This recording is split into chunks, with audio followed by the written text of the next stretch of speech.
Kamu punya startup? Atau mungkin berencana bikin suatu saat nanti? Apa modal awal dari tabungan kamu mulai tipis dan mulai cari suntikan dana buat tambahan modal? Udah nyoba minjem sama temen, ayah, ibu, kakek, nenek, gebetan, tapi masih belum juga cukup? Mungkin ini saatnya kamu untuk ngedeketin visi alias perusahaan modal Ventura.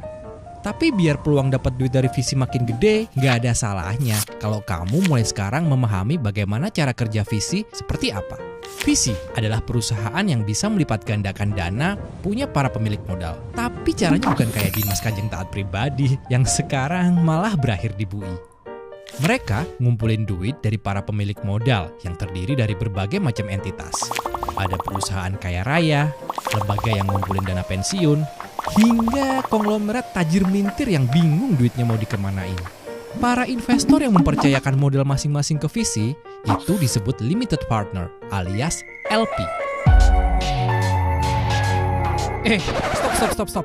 Bukan itu kok. Next, duit tadi kemudian dilipat gandakan dengan cara diinvestasikan ke berbagai macam bisnis yang growth-nya cukup tinggi. Kalau growth-nya tinggi, investor bisa mengharapkan imbal balik modal atau return of investment yang berlipat ganda juga. Nah, orang yang bertanggung jawab melipat gandakan duit ini disebut managing partner atau general partner. Terus, gimana ya caranya visi tadi dapat duit? Mereka seenggaknya punya dua jenis sumber pemasukan utama, yaitu manajemen fee dan carried interest. Manajemen fee itu biaya operasional yang harus disetor pihak LP kalau mau duitnya dikelola sama visi. Besarannya bermacam-macam, sekitar 2 hingga 3% dari total duit yang disetorkan pihak LP. Contoh nih, perusahaan teknologi Jambu Krowak punya duit nganggur 100 miliar rupiah. Daripada cuma disimpan di bank yang bunganya kecil, visi Durian Runtuh nawarin diri ke Jambu Krowak untuk ngelola duit itu selama 4 tahun dengan iming-iming imbal balik hingga 40%. Jambu Krowak tertarik, tapi dia mesti bayar manajemen fee buat operasional Durian Runtuh 2% alias 2 miliar rupiah supaya duit 100 miliar tadi bisa dikelola sama si visi. Nah, kalau carried interest beda lagi. Ini persenan buat visi kalau duit dari LP yang dikelolanya sukses berlipat ganda. Besarannya juga tergantung kesepakatan. Biasanya sekitar 20 hingga 30% dari profit. Contoh lagi nih, visi Durian Runtuh nanam modal 10 miliar rupiah supaya dapat 20% saham di startup Asongan Pandai. Ternyata 4 tahun kemudian Asongan Pandai diakuisisi jual-jual seharga 200 miliar rupiah. Nah, nilai saham Durian Runtuh di Asongan Pandai naik dong jadi 40 miliar rupiah. 10 miliar rupiah ini sama dengan 20% saham Asongan Pandai atau AP. AP diakuisisi jual-jual 200 miliar. Nilai saham Durian Runtuh saat proses akuisisi sama dengan 200 miliar dikali 20% sama dengan 40 miliar rupiah. Selisih duit Durian Runtuh yang keluar saat beli saham Asongan Pandai serta nilainya saat dilego ke jual-jual itulah yang disebut gain alias cuan. Dalam kasus ini, cuannya adalah 30 miliar rupiah.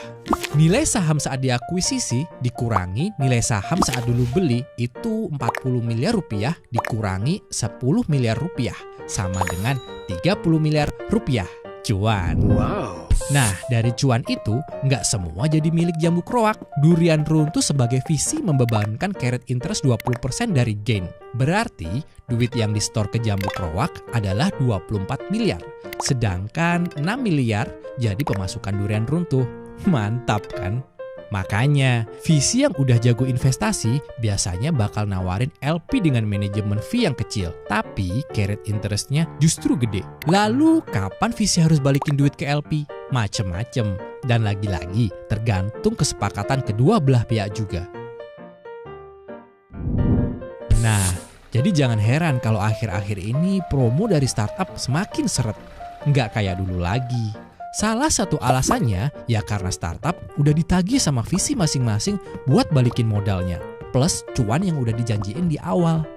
Startup mau gak mau harus bisa ngembaliin uang visi dalam rentang waktu tersebut. Bebas caranya. Kalau gak bikin pendanaan lanjutan, dijual ke pihak lain, atau bisa juga melantai di bursa saham biar dapat duit. Intinya, kalau bisa ngeyakinin visi bahwa bisnis kamu punya growth eksponensial dan ROI yang cukup tinggi, kemungkinan mereka bakal bersedia kasih suntikan modal.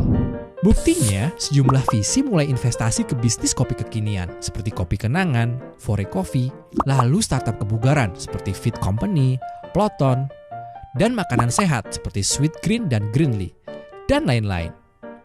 Nggak cuma itu, visi juga mulai ngelirik industri hiburan yang katanya bisa balikin modal relatif lebih cepat. Jadi sebenarnya kamu nggak harus bikin startup teknologi buat minta duit ke visi. Kalau kamu mau bikin startup gorengan boba with brown sugar dengan growth yang ternyata bagus secara bisnis, visi juga pasti akan tertarik. Kalau mau ngedeketin visi, juga nggak bisa sembarangan. Kayak lagi PDKT sama gebetan, kamu setidaknya harus tahu mereka suka investasi di bisnis apa, portfolionya ada yang mirip sama bisnis kamu atau enggak, sampai berapa besaran modal yang dikasih, serta tahap pendanaan apa yang biasa mereka ikuti. Nggak melulu tentang duit, ada juga beberapa pertimbangan lain yang mesti kamu pikirin sebelum PDKT ke visi. Carilah visi yang reputasi dan koneksinya bagus. Investasi dari visi kayak gini akan menambah kredibilitas startup serta menarik talenta terbaik buat join bareng perusahaan kamu. Kalau udah tahu pengen ngedeketin visi apa, kamu juga harus mempertimbangkan karakter dari partner visi tersebut yang nanti mungkin bakal ikut mempengaruhi keputusan eksekutif di startup kamu. Gimana? Udah tahu kan sekarang tanggung jawabnya kalau mau minjem duit ke visi? Atau kamu justru tertarik bikin visi?